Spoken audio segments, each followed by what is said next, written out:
সর্বদিকের শ্রেষ্ঠত্ব দিয়ে নিয়ে আসছেন। মানুষ কোনো দিক নাই যে দিকে মানুষকে আল্লাহ সৃষ্টির ভিতরে শ্রেষ্ঠত্ব না দিয়েছেন। সর্বদিকে আল্লাহ আমাদেরকে শ্রেষ্ঠত্ব দিয়েছেন। শিক্ষা বলেন, দীক্ষা বলেন, বিবেক বলেন, বুদ্ধি বলেন, চিন্তা ক্ষমতা বলেন, চেহারা বলেন, গঠন বলেন, জমিনের আধিপত্য বলেন। কোরআন তো এটাই চিৎকার দেয়, হুয়াল্লাযী খালাকা লাকুম মা ফিল আরদি জামিয়া। জমিনের আধিপত্য আল্লাহ আমাদেরকে দিয়েছেন। সমগ্র দিকে যে মানুষটাকে শ্রেষ্ঠত্ব দিয়ে আল্লাহ অস্তিত্ব দিলেন, আমি বাবনার দিকে নিয়ে যাইতেছি। বাবা উচিত আমাদের যে আজকে আছে কালকে থাকবে কি থাকবে না সে জানে না। দুনিয়ার একমাত্র প্রাণী মানুষ, যার কোনো গ্যারান্টি নাই, এটাই সত্য। এক মিনিটের নাই ভরসা, এটা মানুষের জন্যই সমচীন, মানুষের জন্যই এটা প্রযোজ্য। এই জন্যই যে গাইছে, যে লেখছে, তার উপরই কিন্তু সত্যায়িত হয়েছে।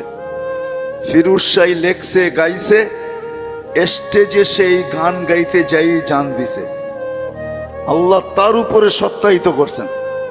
এক মিনিটের আমাদের ভরসা নাই, সত্য এটাই। কিন্তু আমি আসল জায়গায় নিয়ে আসতেছি। সত্য এটাই যে বেশি দিন এখানে থাকা যাবে না, কেননা মৌত নিয়ে কোনো মতানৈক্য নাই। যে আল্লাহকে বিশ্বাস না করে, যে বলে গড ইজ নাথিং, নাউজুবিল্লাহ, আল্লাহ বলতে কিছু নাই, সেও কিন্তু মৃত্যু নিয়ে মতানৈক্য করে না। সেও জানে আমাকে একদিন চলে যেতে হবে। হয়তো হইতে পারে এতটুকু, মৌতের পরে কি ঘটবে এটা সে বিশ্বাস করে না। তবে কোরআন বলে তোমাকে করতে বাধ্য করব। তুমি যদিও না করো বিশ্বাস, কিন্তু তোমাকে বিশ্বাস করতে আমরা বাধ্য করব। এই জন্যই কোরআন আগে মেসেজ দিছে, পরে মেসেজ দিবে না।